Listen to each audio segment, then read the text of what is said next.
Hello, everyone. My name is Oleg Hagan, and I'm the Community Engagement Coordinator with LA County Library, and I welcome you to Microsoft PowerPoint for intermediate users. Before we get going with today's event, I'm going to take care of some housekeeping, do the land acknowledgement, and tell you a little bit more about what we have coming up for our Microsoft Office workshops. So if you can hear me and see me and see the slide on the screen, then you're good to go. However, if you're having trouble hearing me or seeing the slide on the screen, let me know in the chat and I will do my best to assist.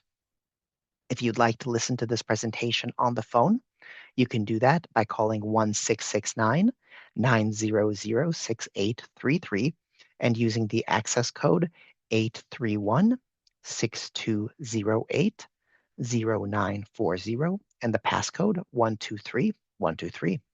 Additionally, automated closed captioning is available on Zoom in case you'd like to read along with the presentation. To enable that, you would press the little CC button or closed captioning button in your Zoom window. You may have noticed that the mics and videos for attendees of the program are disabled, that's so that everyone can focus on our presenter for today. We do, however, welcome your comments and questions. Comments should go into the chat and questions should go in the little Q&A box.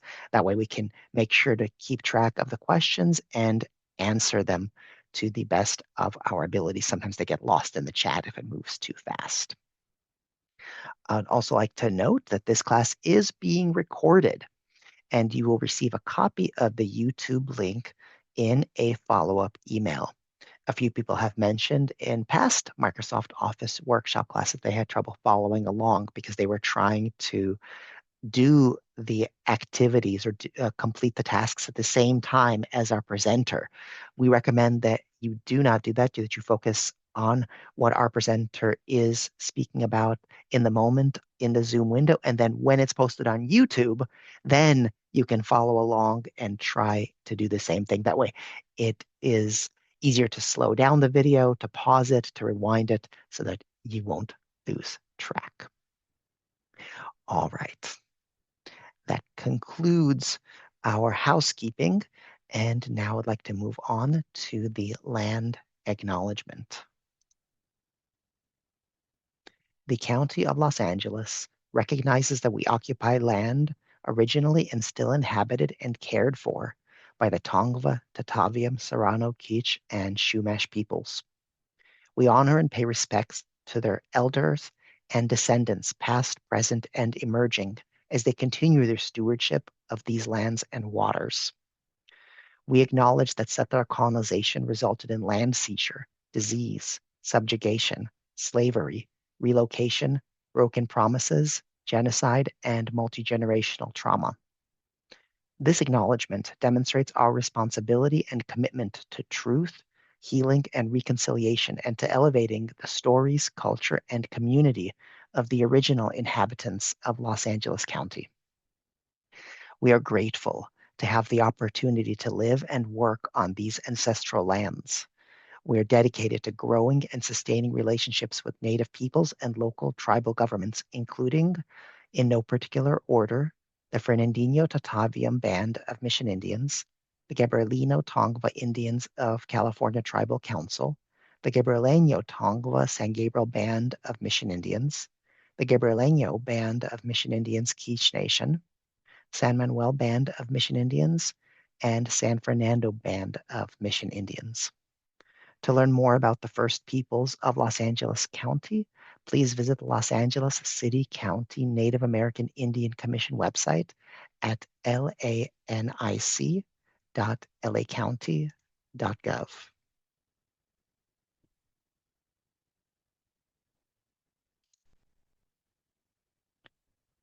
All right, and now I'm going to go ahead and give you a little bit more information about our Microsoft Office workshops and what we have coming up. And then we will move on to the main portion of today's session, that is Microsoft PowerPoint for intermediate users. But we have Microsoft Office workshops rotating and repeating orderly. So every quarter, which means every 3 months, we have Microsoft Word classes for beginner and intermediate users, Excel classes for beginner and intermediate users, and PowerPoint classes for beginner and intermediate users. We are now closing up with this program our first go around, our first quarter. And we're restarting our 6 sessions with Microsoft Word for Beginners on Tuesday, October 14th at 11 a.m. And so if you'd like to see that, if you're a beginner with Microsoft Word, or you'd like to pick up a few tips, shore up some of your knowledge, we offer that to you live and in living color on Tuesday, October 14th at 11 a.m. And I'm posting the registration link in the chat. And then 2 weeks after that, on October 28th, we're going to have Microsoft Word for intermediate users. And all these programs, of course, are free. We have them for all ages. There was a message in the chat, are they recorded? They are indeed recorded. And in fact, you can see the Microsoft Word for Beginner class that we had a couple of months ago on our YouTube channel. That's youtube.com/LA County Library. And I'll post a link to that in the chat as well in a few minutes. So if you want to learn more about not just Microsoft Office workshops, but all of our virtual and in-person programs, you can visit lacountylibrary.org. On the top right-hand side, you can click on programming, and that'll give you all of the programs. That'll give you a full calendar of in-person programs at our 85 libraries, as well as our virtual programs. And if you're just interested in virtual programs like this one, then you can hover over that program's button and you'll get a little drop down that says virtual programming. Click on that and you'll get all of our virtual programs listed out for you. Feel free to sign up for those. Okay. I think now it is time to get started with the reason that you all are all here today, and that is Microsoft PowerPoint for intermediate users. And I will now introduce our teacher for today. Selenia Markwart is an adult literacy librarian for LA County, and she's here today to get you up to speed on Microsoft PowerPoint. Selenia, the stage is yours. Oleg, thank you so much for that great introduction and all of that great information. So let's go ahead and get started. I also want to welcome you all to today's program. And let's go ahead and get started with taking a view of what you will learn today. So this is just an overview of today's program. As Oleg mentioned, this is PowerPoint for intermediate users. We will cover animations and transitions, how to build a branded layout, and how to create a visual status report. And I will cover each topic one by one. So first, I'm going to start with animations and transitions. And for the time being, I'm going to go ahead and turn off my camera. And okay, let's get started. Okay, perfect. So, all right, so here I wanted to start with the definitions and differences of the topics or the animations that I will be talking about. I'm going to enlarge my screen so that everybody can read it a little better.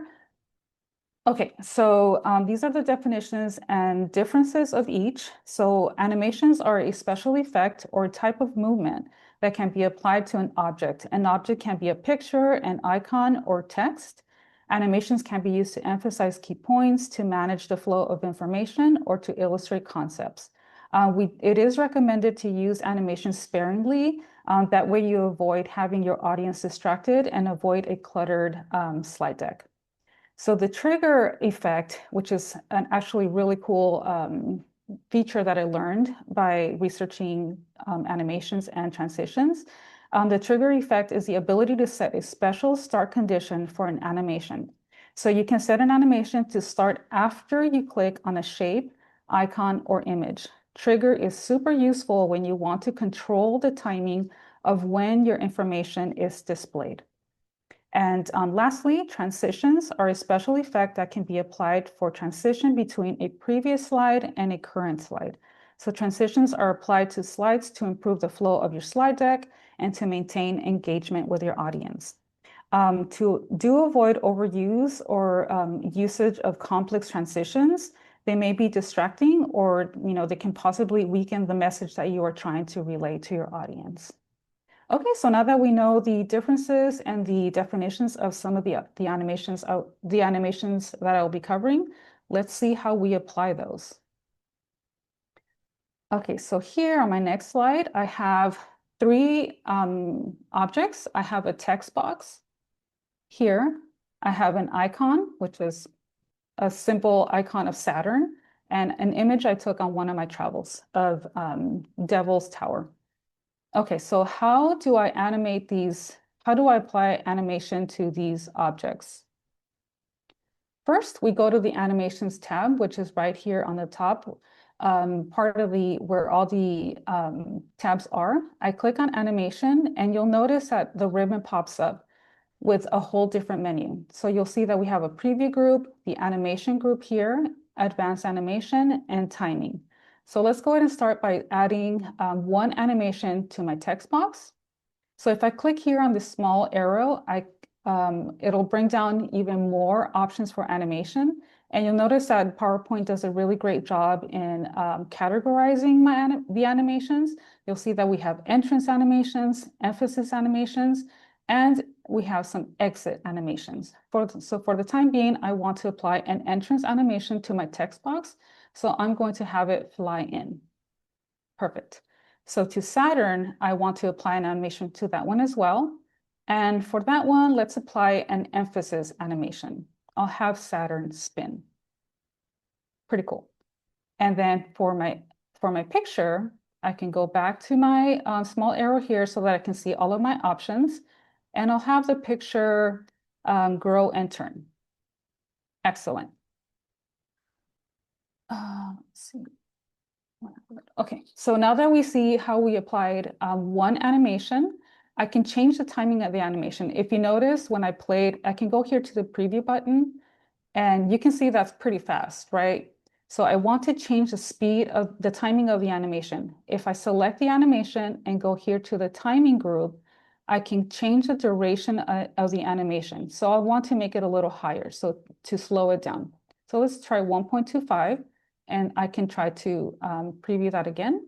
And you'll notice that now the text box animation was a little slower. And I can do the same thing to Saturn, make that one a little slower, and the same thing to my image, just so that your audience can appreciate the animation that you added. And I also want to let you all know that if you notice when I added the animation, there are little squares that appeared on the corner of the text box of Saturn and of my image, my picture. Those little numbers mean that an animation has been applied to those objects. And it also means, if you notice that they're in order, that's the order of that the animation will happen. So my text box will animate first, Saturn will animate second, and my picture will animate third. So that's just something to keep in mind. Okay, so now let's say I want to add more animation to my objects. I want to make my slideshow extremely animated for whatever reason. Maybe I want to make it fun. So if I want to add animation, I shouldn't go back to the animation group, because if I click on another animation that's listed on this group, it's just going to replace what I already assigned to it.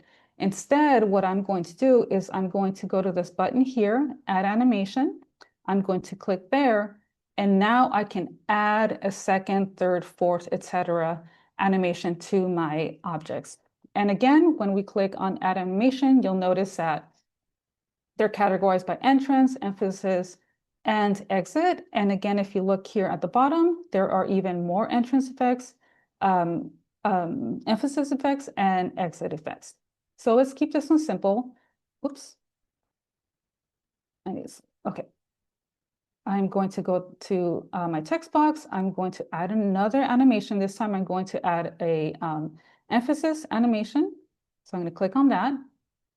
So now you'll notice that I added a second animation, and now there are two boxes that letting me know that there are two animations on my text box. So for Saturn, I want to go and also add another animation, go back to my animation tab here, or button. And I want to have Saturn exit. So I want it to, let's have it fly out.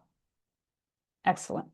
And then for my picture, I'll add a second animation and I'll have it bounce out of my slideshow, which is pretty fun. Okay, so what happens when, let's say you have more than 3 objects on your slide and you're kind of losing track of what you applied and um, like I forgot what, what I applied for my text box, right? So there's this really cool tool on PowerPoint where you can get a list of your objects and your animations. And that is the animation pane, which is found here in the advanced animation group. And you'll see it right up here and it's called animation pane. So when I click on the animation pane, I get a menu on the right-hand side, and you'll see here that I have a list of the 3 objects on my screen. And it also tells me what I applied because I already forgot, right? I don't know what I did. So if I hover over each one, it'll tell me that my text box has an entrance effect and it's the fly-in effect. And again, if I hover over graphic number 9, I have it as an emphasis effect and it's a spinning effect. So you'll notice that the green ones, the green stars are usually entrance effects. The yellow stars are emphasis effects and the red stars are exit effects. So that tells me, you know, what I've applied to each one, which is really cool to keep a track of what you've done. Perfect. Okay, so I'm going to go ahead and close the animation pane by clicking this little X here. And I will move over to trigger. So as I mentioned earlier, if you were here for the beginning of the introduction, by researching this topic, I found trigger to be extremely helpful. It allows you to apply a trigger to your objects so that you can control when you want that information to appear. So I'm going to go ahead and preview it for you, and then I'll show you how to put it together. So I'm going to click on my the button right down here on the left right-hand corner. It's called slideshow. So I'm going to click on it. Okay, so now you'll see my 3 images, right? These are places that I visited, beautiful places. I fell in love with them.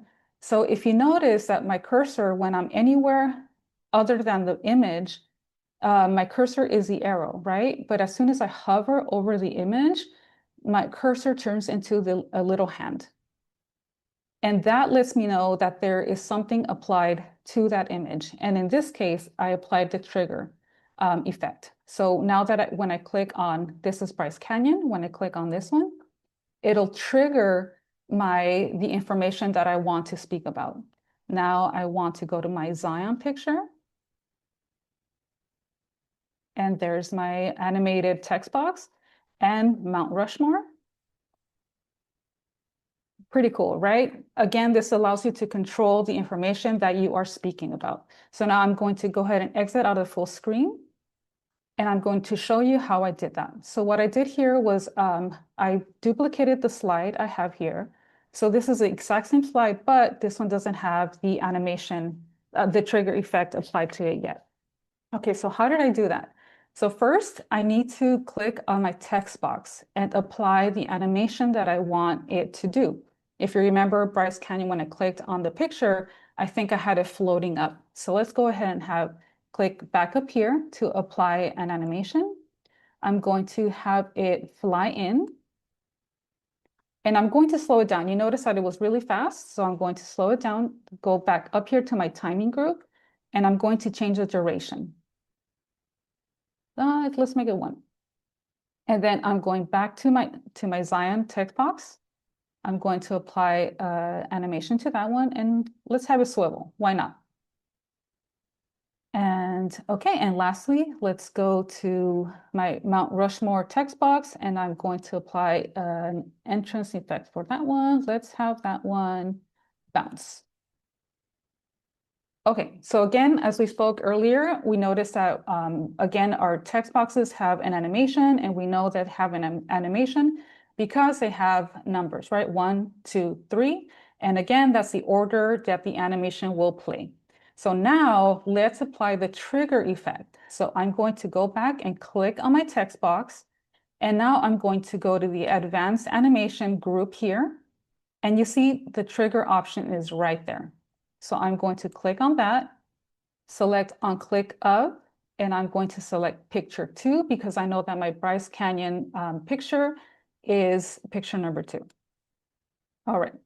I'm going now to my Zion picture, my text box, go back up to trigger, click on here, on click of, and now I want it to trigger when I click on the Zion picture. So that's picture number 4. And lastly, my Mount Rushmore text box, click on that, go back up to trigger. Oops, go back up to trigger, click of, and then that's going to be picture number 6. Okay. Oops, what happened here? There we go. Okay, so now if you notice that the numbers that we had before are gone, that's because the little numbers that were there, 1, 2, and 3, are now replaced with the trigger effect. And you'll notice that it has a little lightning bolt, which matches the trigger lightning bolt that you see here. So that lets us know that instead of just a plain animation, that now has a trigger effect. Now, so if I go back, oh, I was on the wrong slide. Sorry, guys.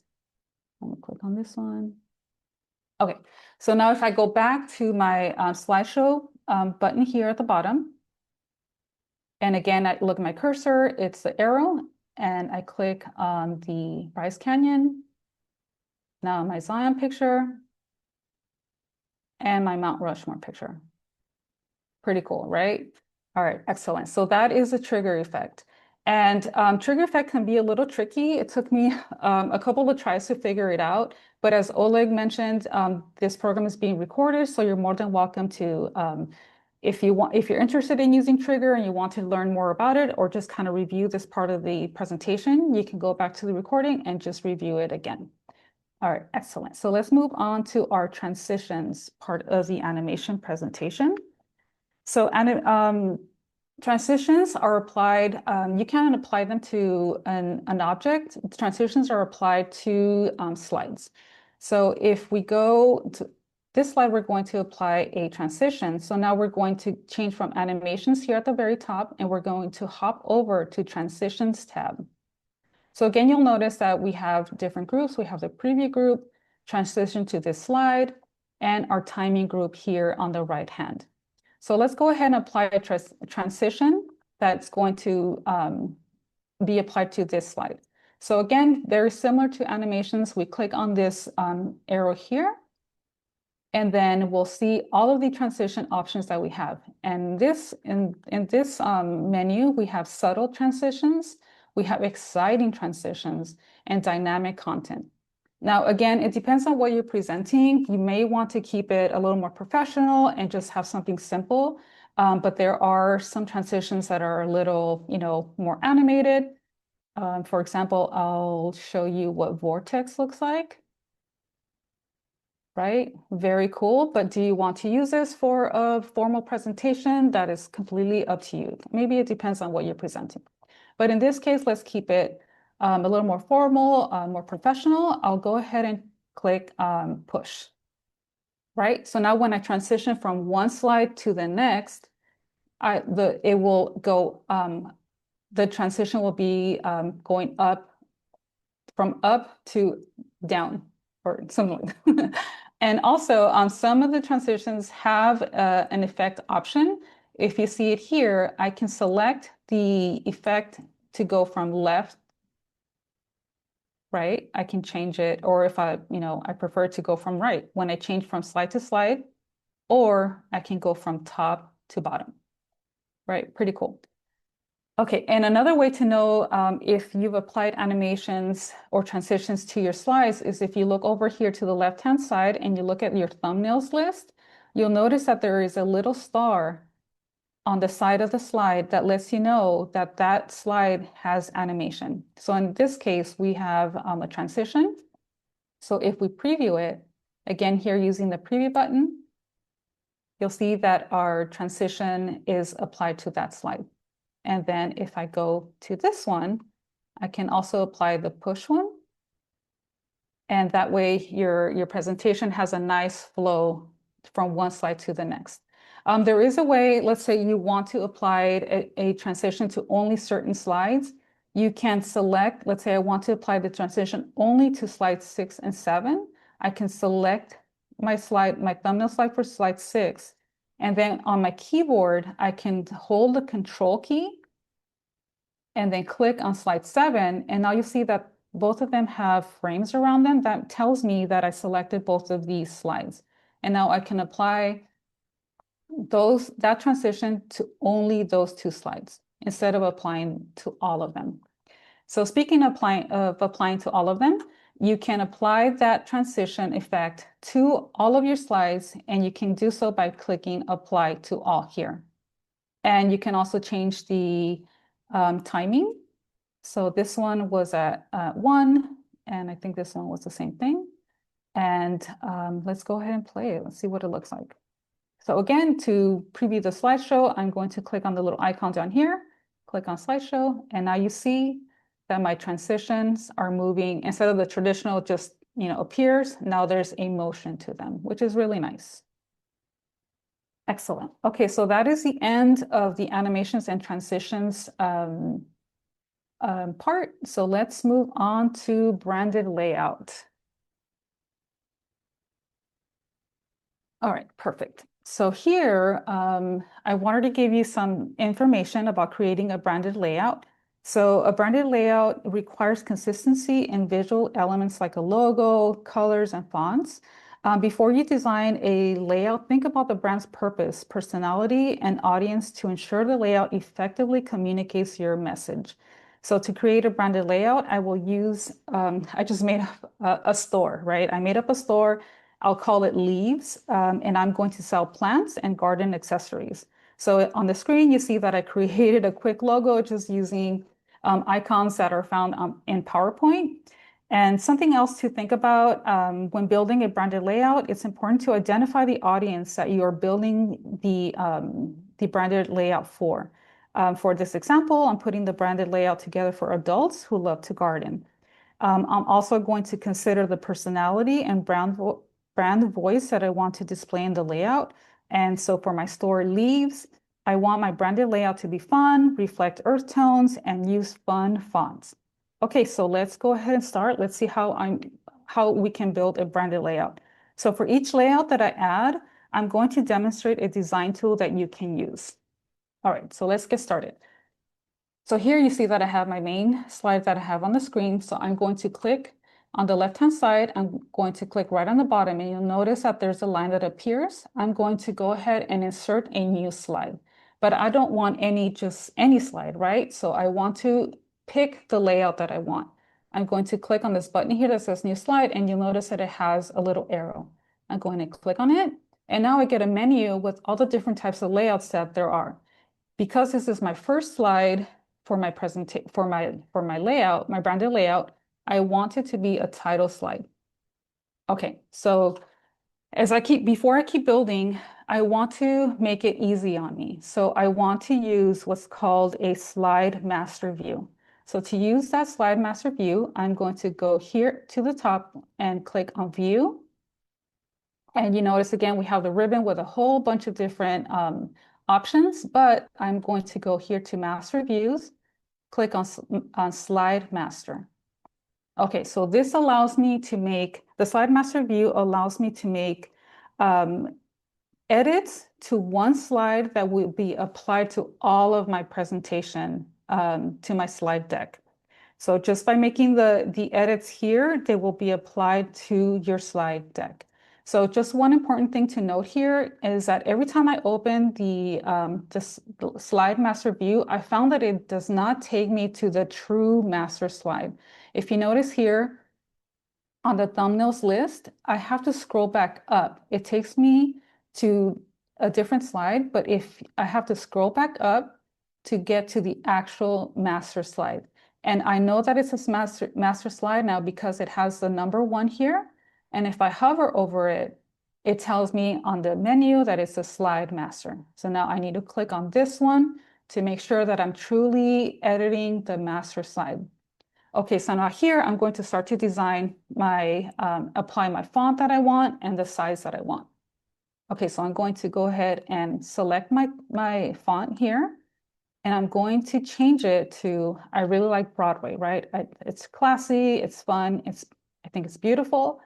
I'm going to change it to that. And I want the size of my headlines to all be the font to be Broadway and the size to be 40. Now I want the text that's going to appear on the body of my slides. I'm going to change that too, and I'm going to change it to ink-free, which is really a nice, beautiful font also.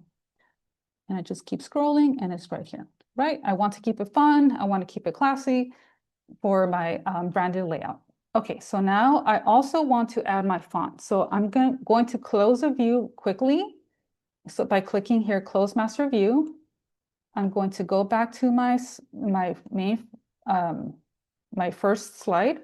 And I want to apply the font, the logo that does not have the background. So I want to have this one appear on all of my slides. I'm going to right click, copy it.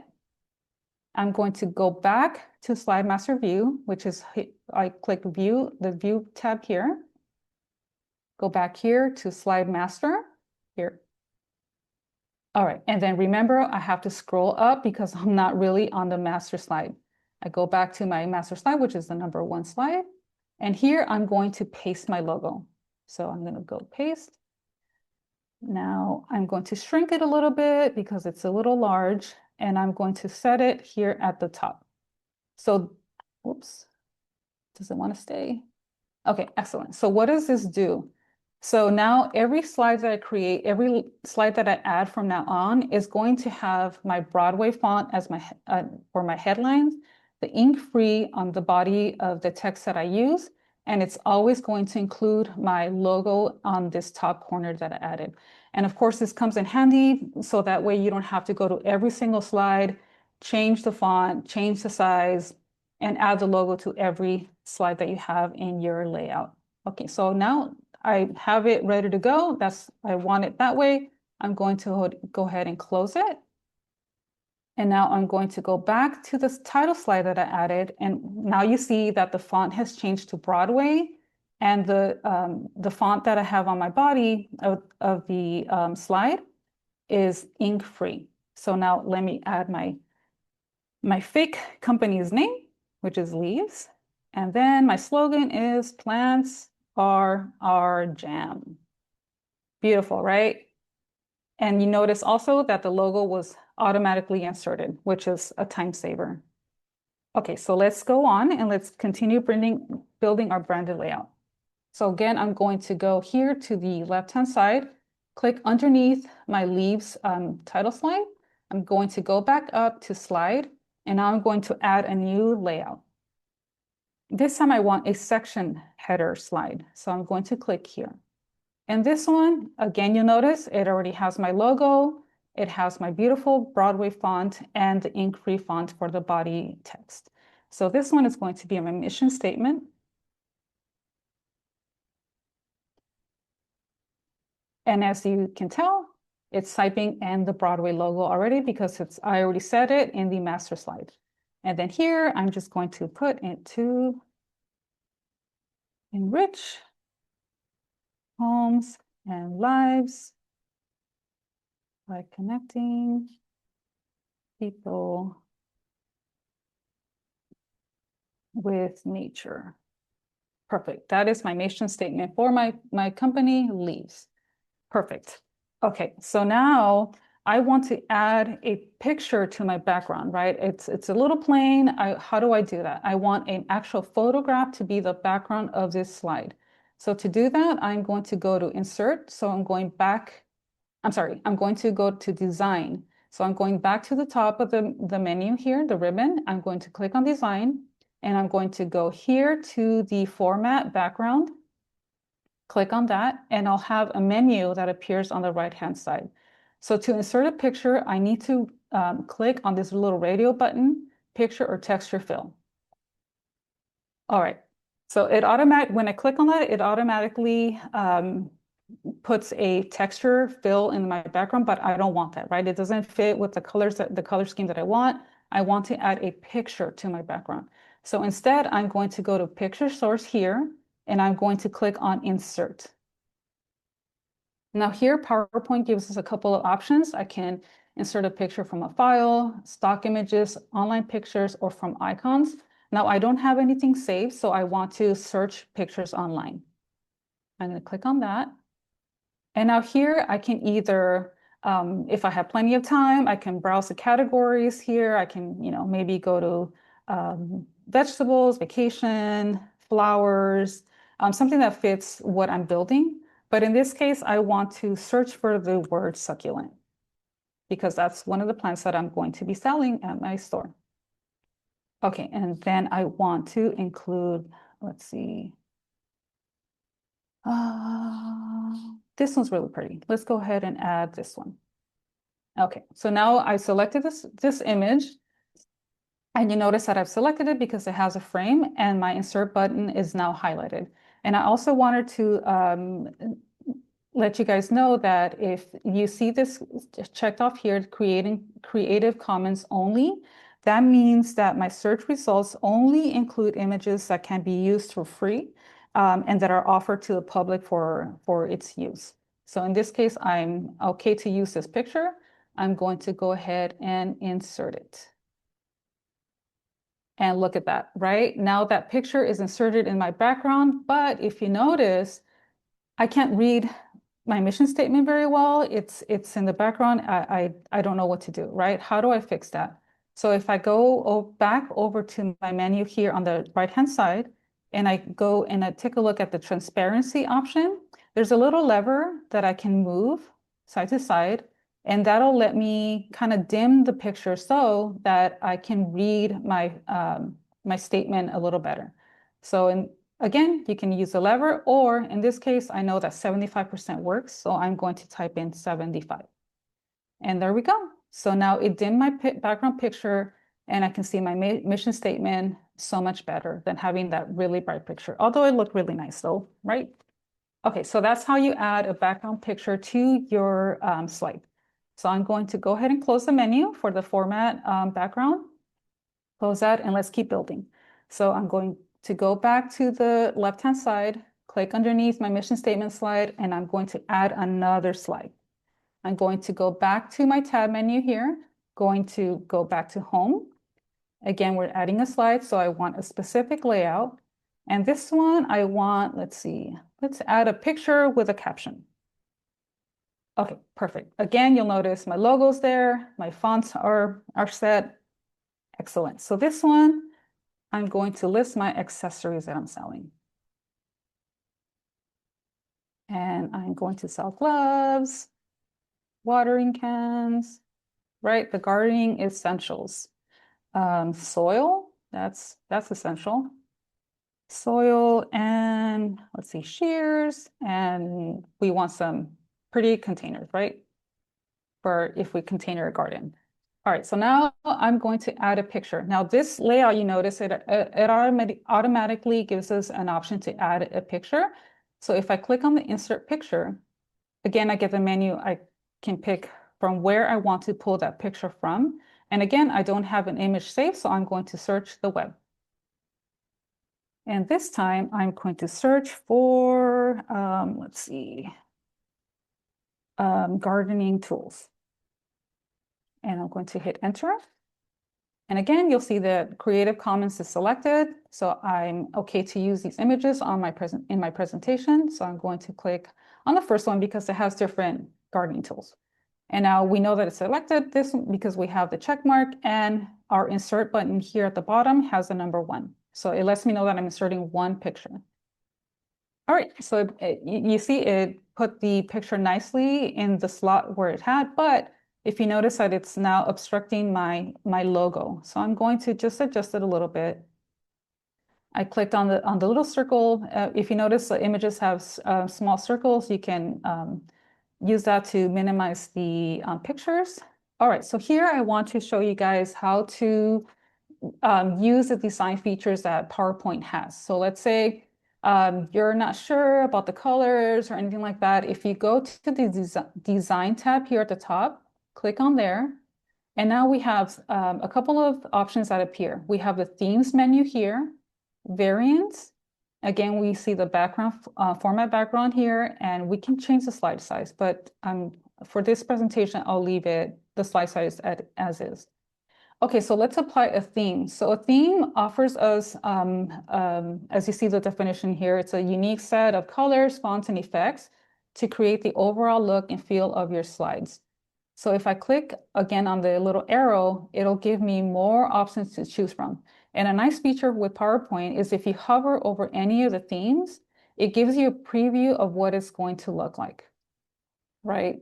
So in this case, it's my store is for, gardening tools, plant lovers. There's this one that's called Wisp, and you can hover over them. Not only do you see the preview, but you'll see the name of the theme. So this one's banded, but I want to use this one, which is called Wisp. So I'm going to select this one, but I don't want this theme to be applied to all of my slides because I like, the picture that I applied in the background for the previous slides. So what I'm going to do is I'm going to right click with my mouse and I'm going to apply to selected slides only. Because again, I don't want this theme to be applied to in my entire slide deck. Okay, so let's hit apply selected slides. And now you notice that let me close that. These remain the same, right? My design stayed the same, but the theme was applied only to slide number 4. Okay, so if you notice, something happened when I applied the theme. It moved my picture, my accessories. It's tiny, right? The title of my slide. And I'll look at the list of the accessories that I have available. If you notice, the font that I applied in my master slide, the Broadway font and the ink-free font, are gone, right? So applying a theme will change anything that you already said in that master slide. And if you also notice at my logo, it changed the color, which is not cool, right? I don't want those colors. I didn't want that. So that's just something to keep in mind if you are using the themes provided by PowerPoint. So, I mean, I can easily change it. I can highlight that and then go back to Broadway. And then I can select these and type in ink free because I remember that's what it was called. Hit enter and I had it at 20. So you see that now I have to do some more manual work because it changed all of my formatting that I had. This one, I wanted my title to be 40.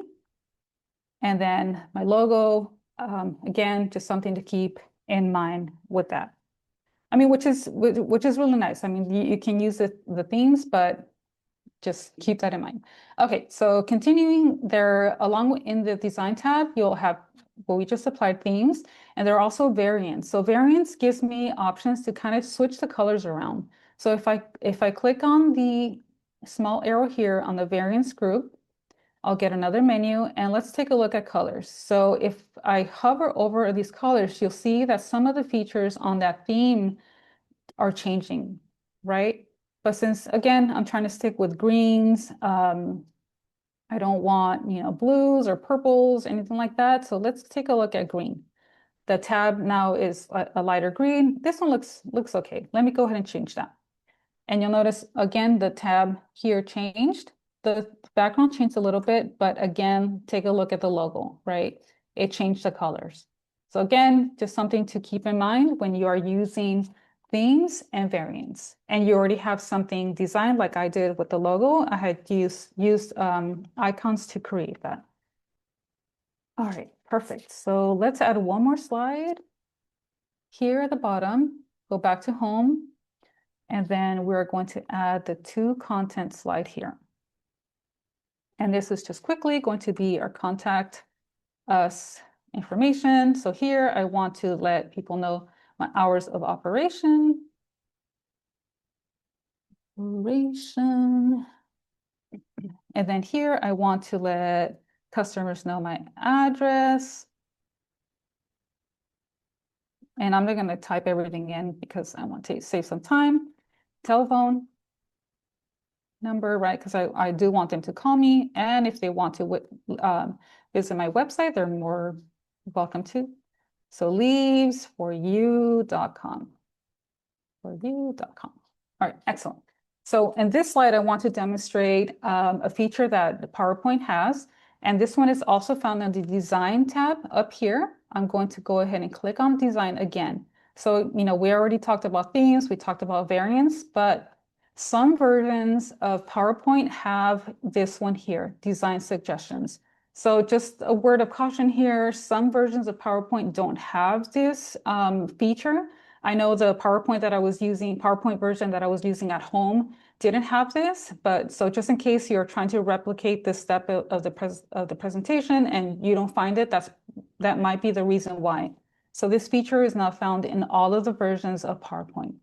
But okay, but let's go ahead and take a look at what you can do if you do have it available. So I'm going to click on Design Suggestions, and this is PowerPoint telling me, taking the information that I added on the slide and saying like, you know what, it might look good if you use some of the suggestions that I have.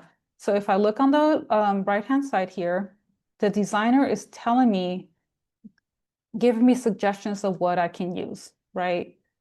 If I keep scrolling down way at the bottom, let's say I'm scrolling through these, I'm like, these are not that great. I can click on See More Design Ideas. So PowerPoint will offer more ideas that I can browse. But let's say I decided, you know what? I did like one that I saw at the very top. So I can scroll back up and I like this one. So I'm going to go ahead and click on it and it automatically applies it to that one slide. So now, it looks, as you can see, the designer helped me design this slide. It looks fun. I have, circles here. And, when I have more time, I can, fill out the hours of operation, plug in my address, telephone number, etc. And here's our beautiful contact us, letting our customers know that this is the contact slide, contact information slide. Okay, so lastly, let's finish up this layout. So again, I'm going to click on the bottom of slide 5. I'm going to go back up to home and add just my closing slide. This is going to be a blank one because I just want my logo on here. And I went back up to the very top where my logo was located. I'm going to click on, this time I want to add the logo that I created with the green background. So I'm going to copy it, right click on my, oops, if I would do it, okay. Right click on my mouse. I'm going to select copy. I'm going to go back to my slide number 6, which is my blank one, and I'm going to right click and paste. And I'm just going to center it right in the center, make it a little bigger since this is my last slide. And and you can go back to design, go back to format, and if you want to add a background color, let's say maybe that one, look at that. Beautiful, right? Okay. And all right, so that concludes the part of the design presentation for the branding layout. But I do want to let you all know that in case let's say like me, I struggled with the design. I'm not a great designer. I want PowerPoint to PowerPoint does offer templates that are ready to use. All you do is you plug in your information. So where do you find those? If I go here to File, you'll notice that there are more themes here on the right top corner. So if I click on More Themes, I get another menu, and PowerPoint offers categories here that I can browse. I can search by their suggested searches. I can click on these and it'll offer me different types of templates. Or in this case, since I know I'm building something for gardening, I'm going to search using the search bar, and I'm going to click search for garden. Let's see what it finds. And so this is what PowerPoint has with a garden theme. And look at that. The first one, garden design, right? Very nice. So if I click on that, I get a little window that tells me the title of the template, which is garden design. And it tells me a little bit about this template. So if I see this garden design template includes sample content suitable for nursery, landscaper, or anyone in a plant or outdoor related business. Perfect, right? This is great for my store leaves. So now what I do is I'm going to click on this button, create. So this, I'm going to close this. So this template is a whole different file from the one that I just created, right? It's separate. So this one is, if you look at the slides, it's beautifully designed. The information is already on there for you. But, and here's the contact slide. But what you can do is you can edit the slides. So I'm going to delete garden design and I'm going to type in leaves. And then if you remember our slogan, those plants are our jam, right? Nice. And then here, I want to change that to accessories. Accessories. And you can edit all of these sections here. I can change that. I leave the seeds and plants alone because I'm going to be selling those, but I can change weather to watering cans. And so forth. So this comes in handy, again, templates when you want the design to be done for you. And just quickly, if you do want to add another layout, you can. So let's say I want to add a slide between 1 and 2. If I click right in the center, you'll notice again that red line appears. I'm going to go back up to the new slide, and you'll notice that the layouts are already designed. So let's say I want to add this section header. And you'll see it already has a background. It has beautiful colors. And this one, let's just say it's going to be my mission statement. And then add a mission statement.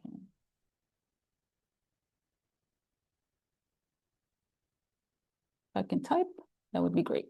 Okay, perfect. So that's it. That's it for branded, how you can create a branded layout. A lot of good tools on there, especially if you're not great at designing like I am. This is, using the templates that PowerPoint has available is a really great feature. Okay, so let's move on to our last topic. I'm going to go ahead and close this. I'm not going to save it. Close this one as well. Okay, so now let's learn a little bit about, um, 1 second. Okay, how to put a visual status report together. Okay, so first, what is a visual status report?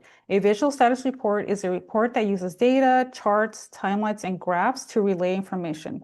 A visual status report can be used to provide daily, weekly, monthly, or even yearly status information.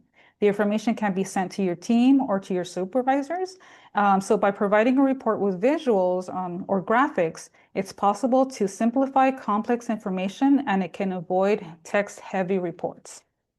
Okay, so let's learn how to, let's say I want to include an Excel spreadsheet that I have. How do I include that in my PowerPoint slide? And I want to make it so that my Excel spreadsheet is linked to my PowerPoint slide. So let's go ahead and see how I can do that. So for this step, I need to minimize my window or I need to shrink it. So I'm going to use, I know you guys can't see this, but on your keyboard, you can hold the Windows button down and click on the right arrow, and it will neatly move your PowerPoint slide to one side in a proportional manner. Again, I held my Windows key and the right arrow key. And now you see on the left-hand side, I have the other windows that I have available on my desktop, and I want my Excel spreadsheet. So I'm going to click on that. And now you see that both of my windows are open nicely. Okay, so now I want to put this, I'm going to minimize this a little bit. I want to put this Excel spreadsheet for, what my September 2025 expenses on my spreadsheet, on my PowerPoint slide. So what I'm going to do is I'm going to go to Excel and I'm going to copy my data, right? I'm going to select everything that I want to bring over to PowerPoint. I'm going to copy it. I right click on my mouse, copy, and I know that it's copied because it has the green frame around it. And I'm going to now go back over to PowerPoint and I'm going to paste it. So I'm going to right click, paste. And now this is something I wanted to show everybody. When you simply click on the plain paste, anytime that I make an edit on my Excel spreadsheet, it's not going to change it because in PowerPoint because I did not link it. So let me do that again. I'm going to delete this. I'm going to go back to Excel, select my data again, right click, copy. I'm going back to Excel, to PowerPoint. And this time I'm going to make sure that I'm in the Home tab. And see here, I have this paste button, but there's a paste with a little arrow. So I'm going to make sure that I click on that arrow. And now I have another menu here that says Paste Special. I need to click Paste Special so that my information will be linked to Excel. So click on Paste Special. And now I have another menu here. I'm going to change it to Paste Link. And I'm going to leave it at Microsoft Excel Worksheet Object and click OK. All right, excellent. So now my information was brought over, but the difference now is that because I used Paste Special, the information is now linked. So let me show you what happens. Let me enlarge this a little bit. So let's say on my Excel spreadsheet, I made a mistake. My inventory for my new spring collection wasn't 15,000. I checked the receipt and it was actually 14,000. $14,500. So now if you take a look, when I hit enter, the numbers on the PowerPoint will change. So the PowerPoint right now has my inventory at 15,000. So now you'll see that the number was changed to, let me enlarge this a little bit. So the changes that I make on Excel are reflected in my PowerPoint slide because I used Paste Special. So now both of these are linked. Let me try another one. So let's say that for utilities, it didn't cost me $1,000. It cost me $2,000. So again, when I click outside the cell, if you take a look at the PowerPoint, it says 1,000. If I click outside the cell, you'll see that the number has now changed. So any edits that I make to my Excel spreadsheet will be made to my PowerPoint slide. So again, this is another tricky one, and the presentation is being recorded, so you're more than welcome again to take a look at this part of the presentation one more time. But again, want to emphasize to use Paste Special instead of just using the plain paste. All right, so let's go on to the next one. And now here, I want to show you all how to insert a chart. So again, I'm going to minimize my window. And I'm going to, here at the bottom of my Excel spreadsheet, I have a charts tab. So the charts are already completed. I already created them. And again, these are reflecting the information for my monthly expenses for my store leaves. So again, I'm going to select my chart. I'm going to copy it, right click on my mouse, copy. I'm going to come over to PowerPoint because that's where I want to paste it. But again, what are we going to use? We're going to come here, make sure we're in the Home tab, click on Paste with the arrow, and I need to click on Paste Special. And here, again, we'll change it to Paste Link, and we'll leave it as is, and we'll click OK. All right, so there's one chart. Now I'm going to go back to Excel, and I'm going to copy my next chart. So right click on my mouse, copy, and then go back to PowerPoint, go back to paste, click special, paste special, change this one to paste link, and click OK. And see if I can make this one a little bigger so it's easier to see the changes that are made. Okay, so let me go back to my Excel spreadsheet. Okay, so now let's say that the spring collection, actually, let's say that the electricity bill was more than $2,000. Actually, no, that's a lot. Let's have it be less. Our electricity bill for September was only $1,100. So now if you look at when I make the changes on my Excel spreadsheet, it should be reflected on my chart as well. So, excuse me, you'll see the utilities change to $1,100. So now it's $1,100. So again, use Pay Special. That way your charts, anything that you are linking to Excel will be reflected in the data that you bring over to PowerPoint. And of course, if you have any questions on this part, please feel free. I think Julian and Oleg are probably answering a lot of questions in this part. Okay, so let's move on to, let me make this a little smaller so we can all see what is happening. Okay, so how do we add more graphics to make our report not as text heavy? Let's use Smart Art. So what is Smart Art? Smart Art are graphics that can be used to visually communicate information. So where do we find Smart Art? If we go back to our tabs here, we can go to Insert. And then you'll see Smart Art right here in the Illustrations group. We'll click on Smart Art. And then we'll get a menu, just similar to the animations and transitions, we'll get a menu of things to choose from. In this case, I want to choose a list. And then I want to choose, I get a whole different types of lists that I can use, but I want to use a descending block list, which is right here. And again, if you hover over the icons, it'll tell you what they are. And once you select it, you'll get a little description here on the right. I'm going to click OK.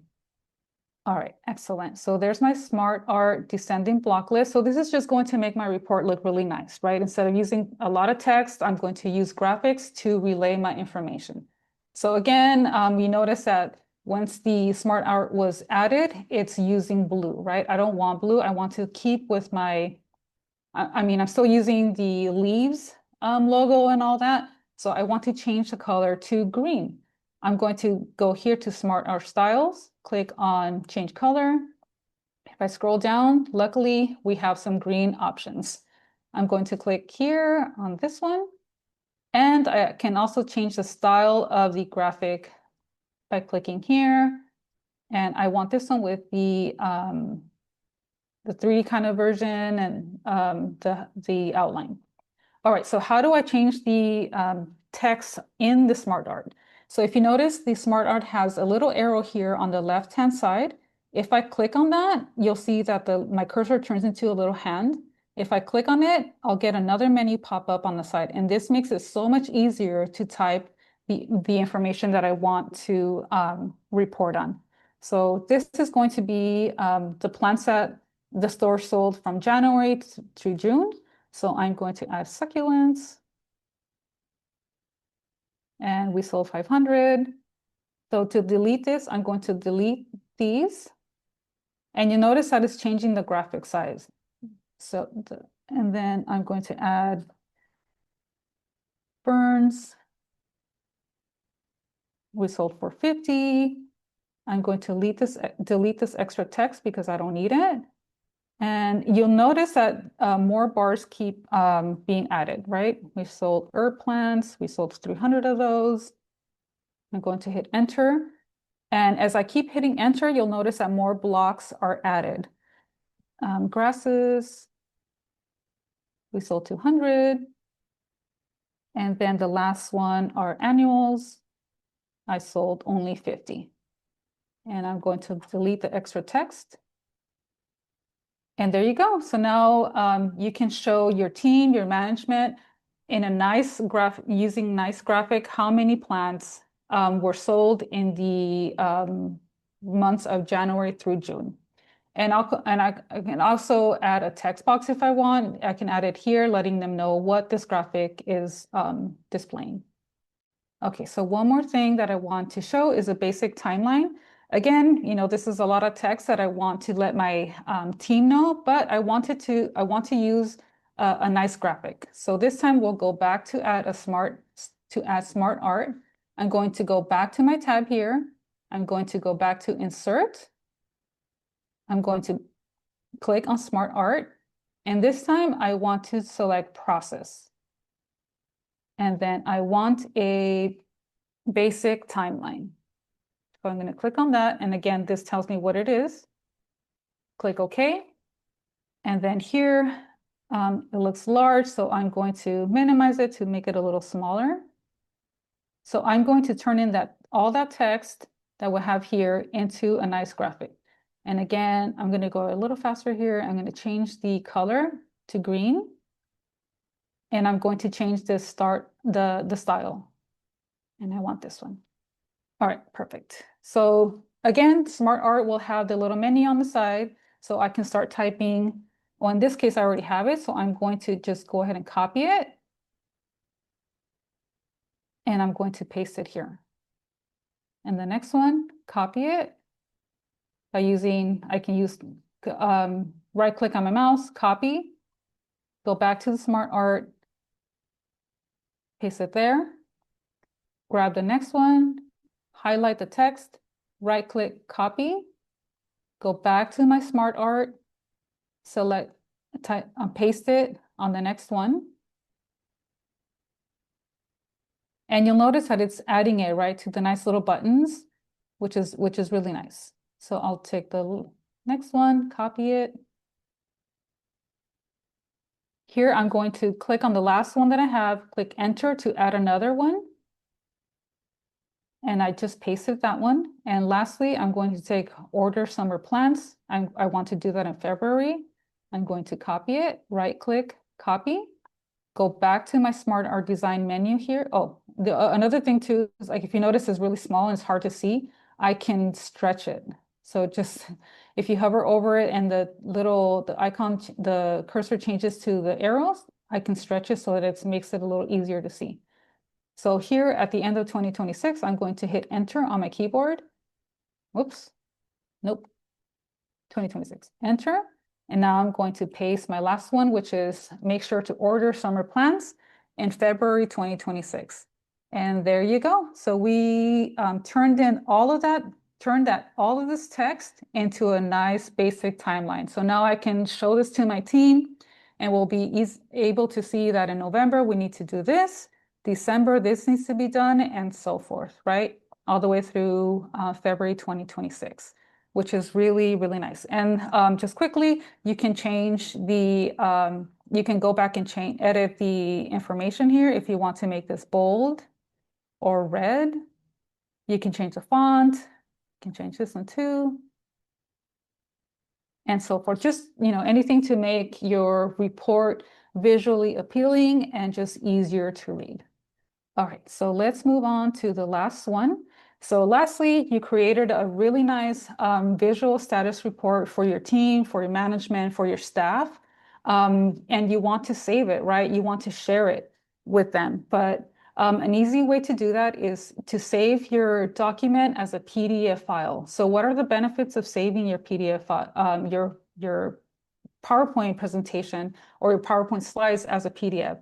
So you can reduce the size of your document. It makes it for easier sharing. It preserves the formatting. It won't remove the fonts and the layouts that you chose. It makes it for easier printing. And I think for me, the most important part is your content can't be changed. So let's say you are sharing this digitally with your staff and you added that Excel spreadsheet with important data, budgetary data that you do not want touched, right? You don't want your staff to be, or anybody that you're sharing the document with, to change what's already on there. If you save it as a PDF, that can't be done. So that's nice. Okay, so how do you save as a PDF?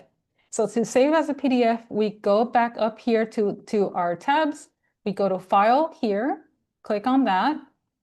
And then if we scroll all the way, not scroll, but look all the way down here to the bottom, here on the left-hand side, there's an export button. If we click on export, we get a different menu here and we want to select, don't select this one, but we want to select this one that says create PDF XPS document. So click on that and then it tells you a little bit of what, I just talked about. It preserves the layout and so forth. Now I'm going to click on this button that says create PDF XPS. And now it quickly opens up the window asking me where I want to save it, right?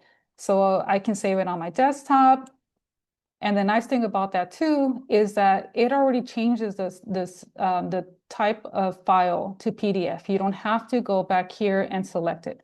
It's already done for you. Okay, so once I, give my report a name, that was leaves September data. And it's a visual status report, and then I can go ahead and publish. And there we go. We have our beautiful report with well, the only thing to note here is that obviously, since it's a PDF, it's not going to be linked because we converted the file from PowerPoint to PDF. So the data that we see here is not linked. But you can see that there's our beautiful descending block list, our nice timeline, and you can go ahead and print it, save it, share it, and a lot of great tools. Okay, everyone, so that pretty much that is the end of the presentation. I know I gave a lot of information, but again, the presentation is being recorded. If you want to go back and view it, just give us a couple of days for it to be on our YouTube channel. And now if we have questions, Oleg, I'm not sure if we have time for questions, but thank you all so much. And I hope you learned a couple of tools, a couple of skills that you can use in your future presentations. The only thing currently in the Q&A is thank you. And we Oh appreciate my that. goodness. And then wait, another thank you. And we appreciate that as Oh, well. Somebody says, thanks a you're all very million. welcome. Very That's welcome. to you, Selene. Thanks a million. Somebody said, where can I find the training video links? Those can Training be video found. links on Yeah. YouTube. Yeah, they can be found on YouTube. And we don't only have just the, like Oleg explained earlier, the Microsoft Office presentations. We also have, things for children and so many cool videos that you can find on our YouTube channel. Yeah, there's quite a few Yeah. videos that from years. Yes. Technology and art and author Yes. talks and panels. Wonderful Ooh. stuff. Exactly. Yes. Lots of good stuff. Well, let me see. Things pop up. Is this Microsoft 11 version of PowerPoint? So it's not so much specific to the operating system, Microsoft 11 or Windows 11. Um, Selene, can you demonstrate how to look up the version of PowerPoint? Yeah, of course. So like I mentioned earlier, some features, I think the design features that I showed, I Mm. mentioned that are not found in certain versions, but if you want to know how to look for the version that you are using, you can go to File here on the top, click on File, and then if you look all the way to the bottom where it says Account, here on the bottom, left bottom corner, click on Account, and you'll see product information here. So you'll see Microsoft, and then, in my case, I have the Microsoft 365 apps for enterprise. But that way, if you're using your PowerPoint at home, you'll be able to see if it's PowerPoint 2019, or it'll tell you right there what version you have. And And this might look a if you little look all the way different. down, Yeah. if you move even further down, it says where it says Hmm. about PowerPoint. Here too. Yeah. There it gives you like the There very, you go. very Right there. specific version. Yes. So here you If see version. This is like, like Oleg just said, it's very Yeah, specific, version 2508. 2508. Mm-hmm. If you know what Excellent. that means, then you're probably not a PowerPoint beginner. Right. Yes, Let's exactly. see. Here's a question. Do you need to open PowerPoint in order to access the stock photographs? Hmm. Good question. If you need to open PowerPoint to open stock, I would say you do, right? I mean, if you I don't have suspect that PowerPoint, you do because I think it yeah, brings them in from the web. I don't know if yes, they're on your computer. right, I think they actually are sort of right. updated regularly. I can show it real quickly if we go back to insert and then I go back, if I click on pictures, I can insert from device, stock images, or online pictures. And this was the question, Oleg, the online Mhm. pictures? Yeah. No, I think it's stock photographs. Oh, stock photographs, sorry. Let's see. Stock images. Let's see. Yep. Yeah, it's the same thing. Stock So images. I'm yeah, not sure where it's pulling from. if you look down at the bottom of that little Hmm. window there, it says as a Microsoft 365 subscriber, you have access to the full library of creative content. So I Oh, think there you it's go. pulling because it's Microsoft 365. I think it's Right pulling here. Yeah, from the web or wherever Microsoft um, stores their images. So they're not on in a folder on the computer. right. Excellent. Oh, forgot to turn my video back on. Okay. There Cool. you are. Yeah, and if you look at stock images, you can see also you have icons, different categories. You can browse here. And just like I showed with the online pictures, you can, if you know a specific thing that you're looking for, you can go ahead and type it. If you're looking for plants, you can hit enter, and then you see all the stock photos that are available for you to use. Yeah, good question. Yes. So we have Mhm. a question. How long did those replays on YouTube last? Do they expire after certain periods of time? They do not expire. I think they're You're, permanent, right? yeah, we've Yeah. got videos on there that are 5, 6 years old that we recorded during the pandemic. Right. Unless we have a special reason to do it, and we rarely do, we don't take them down. Sometimes we hide older versions of programs, but if you keep a link to it, you can still access it. So we don't remove it. We just make it invisible, so that people will Exactly. access the new one. But yeah, save, bookmark the or save the programs that you're interested in, either within YouTube or with your browser. And yeah, you can watch them at your leisure, probably even 2 years later. Yeah, exactly. So if 2 years from now you think of like, what did Selenia say in that presentation? I want to go back and see it. There There's you a way to go. access that. Yes. Yeah, we're happy to keep these things Yeah. up for folks. All right. Well, I think that we're good with the Q&A. We're at time here. Selenia, Yes. thank you very much Oh for my all goodness. this information. This was such an interesting presentation. I love leaves. Plants are our I jam. know. Like maybe I should open up that store. Hey, if I can get a part-time job just potting plants, I Right? would. Yeah. Gardening. Stress reliever. It sounds Yeah. relaxing. Yes, it is. And thank you to all the folks out there for being here and listening and asking all of your pertinent and apt questions. And we will see you next time. Thank you, everyone. Bye-bye.